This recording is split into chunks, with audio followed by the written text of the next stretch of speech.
Сите карнавалски групи кои ќе земат учество на овогодинешниот Струмички карнавал синоќа беа на едно место.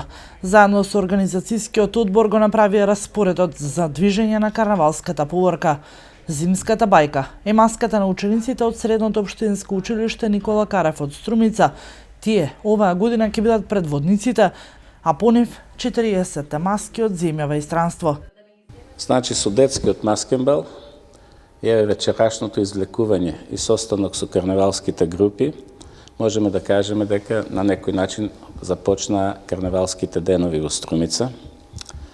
Сакам да известам јавноста дека и покрај сложените општествени услови, сложената меѓународна ситуација со напливот на бегалци, кој многу се одразија на организација на Струмичкиот карнавал, ние како организационен одбор сме задоволни, бидејќи од она што досега го има како пријавени групи и од подготовките можеме да очекуваме во колку временските услови ни дозволат едно прекрасно издание на Струмичкиот карнавал. Годинава организациониот одбор направи известни промени во правилникот. Према она како се пријавени групите, сметаме дека ефектите се позитивни од тие пријави. Ќе ја пратиме, ќе анализираме ситуацијата, во колку таа формула е добра, ќе ја примениме и наредната, во колку не ќе бараме начин тоа уште подобро да биде. Од пристигнатите пријави можеме да кажеме дека на Струмичкиот карнавал ќе настапат 41 група карнавалски маски, значи 41, од кои 26 се домашни, а 15 се странски групи. Ќе имаме представници од повеќе земји, за прв пат од Аруба, од Франција, ќе биде преседател од Вандеркрон овде, ќе бидат представници од околните земји на ФЕК и карнавалски групи.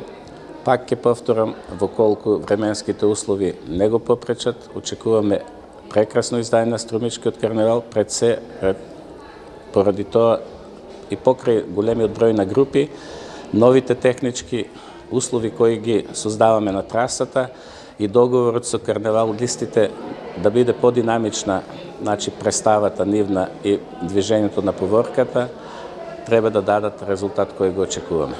Мислам дека ќе биде над 2000 учесници, значи стандардна.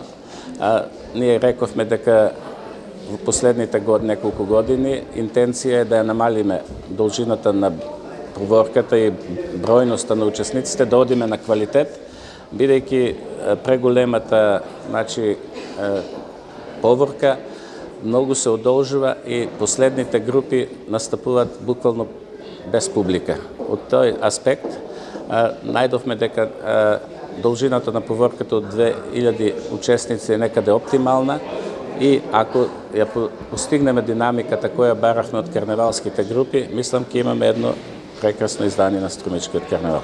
Пред карнавалското дефиле в сабота, утре вечер се одржува балот под маски на кои ќе се изберат принцот и принцезата. Тие ќе бидат на чело на поворката на големото дефиле. Додека пак принцот Стефан Ризов и принцезата Тамара Манева синоќа беа избрани на детскиот маскенбал, кој по втор пат се организира во рамките на Струмичкиот карнавал. Тие ќе ја предводат карнавалската поворка на детскиот карнавал во недела од 11 часот низ Струмичкото корзо до плоштадот Гоце Делчев.